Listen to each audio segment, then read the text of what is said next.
Muy buenas tardes. Iniciamos esta emisión con noticias del mundo porque el principal sospechoso del asesinato del líder juvenil conservador Charlie Kirk fue detenido. Se trata de un joven de 22 años a quien un miembro cercano de su entorno familiar delató. Ahora sigue la investigación para saber lo que llevó al hombre a cometer este crimen que una vez más conmueve a Estados Unidos. Vamos a Washington con Juan Camilo Merlano. Juan Camilo, ¿qué se sabe de la investigación?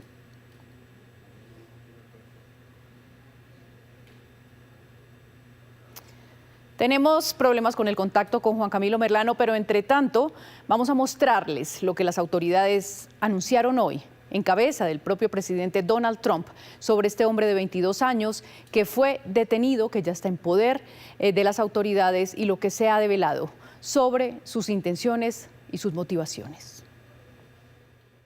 Él es Tyler Robinson, de 22 años. Son las primeras fotos de la reseña judicial del principal sospechoso del asesinato de Charlie Kirk. Su detención fue anunciada por el presidente Trump sorpresivamente en una entrevista con Fox News. Yo creo con un alto nivel de certeza que ya lo tenemos en custodia.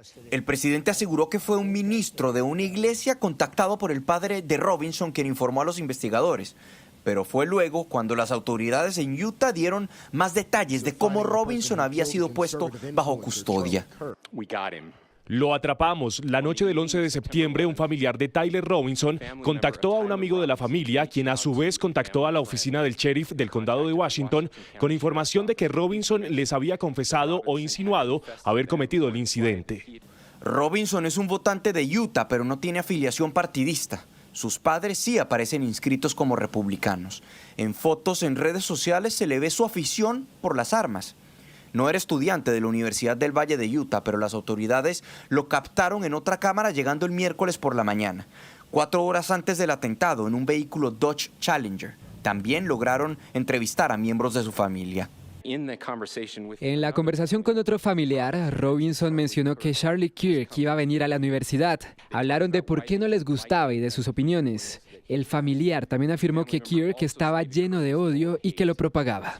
Además, entrevistaron al compañero de apartamento de Robinson, quien los dejó ver un chat en la plataforma Discord, en donde Robinson contaba detalles de un plan muy parecido al que finalmente habría ejecutado. Las autoridades ya prácticamente le respiraban en el cuello a este sospechoso. Habían publicado este video de los momentos posteriores al asesinato de Charlie Kirk, donde se le veía corriendo en el techo de uno de los edificios, dejándose caer hacia la grama y huyendo hacia un barrio aledaño. Lograron recuperar el arma, un rifle tipo Mauser calibre .3006. En las municiones, sin disparar, había inscripciones como «Hey, fascista, atrapa esto», o «Si lees esto, eres gay», y finalmente «Bella ciao», haciendo referencia a una canción italiana antifascista. Vamos a Washington con Juan Camilo Merlano. Juan Camilo, ¿qué va a pasar entonces con este hombre, con Tyler Robinson? Margarita, este sujeto enfrentará 3 cargos, uno por homicidio agravado, otro por obstrucción a la justicia y también enfrentará cargos por posesión de armas. En Utah hay pena de muerte y ya las autoridades han dicho que perseguirán para que un juez le aplique la pena capital a este sujeto por el asesinato del líder conservador Charlie Kirk. También un aspecto importante para destacar a propósito de la conferencia de prensa que sostuvieron hoy las autoridades, los comentarios del gobernador de Utah, Spencer Cox, asegurando, a propósito de la forma como ha sido compartido a través de redes sociales, el video del momento en el que es asesinado Charlie Kirk con un impacto de bala en su cuello. Le pide a la gente que dejen de compartir ese video, que las redes sociales son un cáncer actualmente para la sociedad y que recomienda a la gente desconectarse, cerrar sesión por un momento y tocar tierra. Pero entonces lo que se espera próximamente es que este sujeto, Tyler Robinson, sea presentado ante un juez, enfrente a los cargos y buscarán que se le aplique la pena de muerte. Juan Camilo, por eso que usted menciona y por otras múltiples razones, el asesinato de Charlie Kirk ha causado gran impacto en Estados Unidos, por su juventud, por el enorme ascendiente que tenía entre la población joven y, por supuesto, por su influencia en las esferas trumpistas. De eso nos habla María Teresa Aya, analista internacional de Noticias Caracol. Teresita, ¿cómo afecta este crimen el entorno político de Estados Unidos? Margarita, buenas tardes.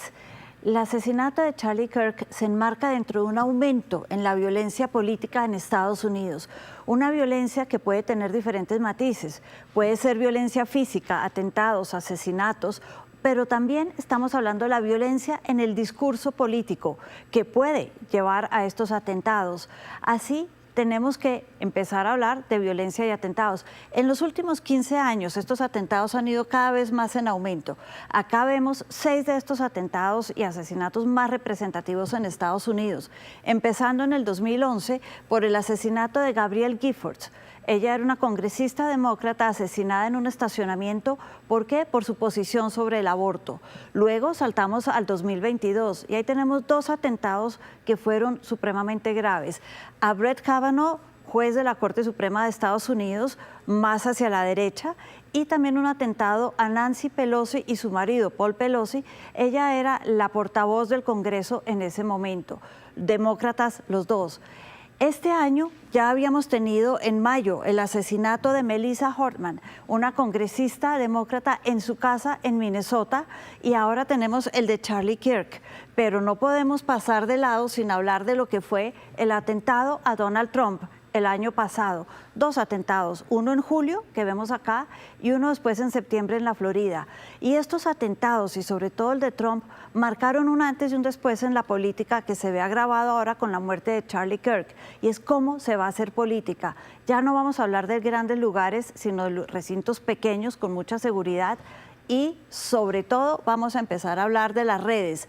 Y acá viene esa violencia política en los discursos. En el 2011, les cuento, cuando Gabrielle Giffords, el 24% de lo que se leía en un discurso político era violento, agresivo. Esa cifra se duplica en el 2022, llegando al 49%, y el año pasado, después del atentado a Donald Trump, subió al 54% en el país, en Estados Unidos, pero a un 76% en el discurso de los republicanos en Estados Unidos.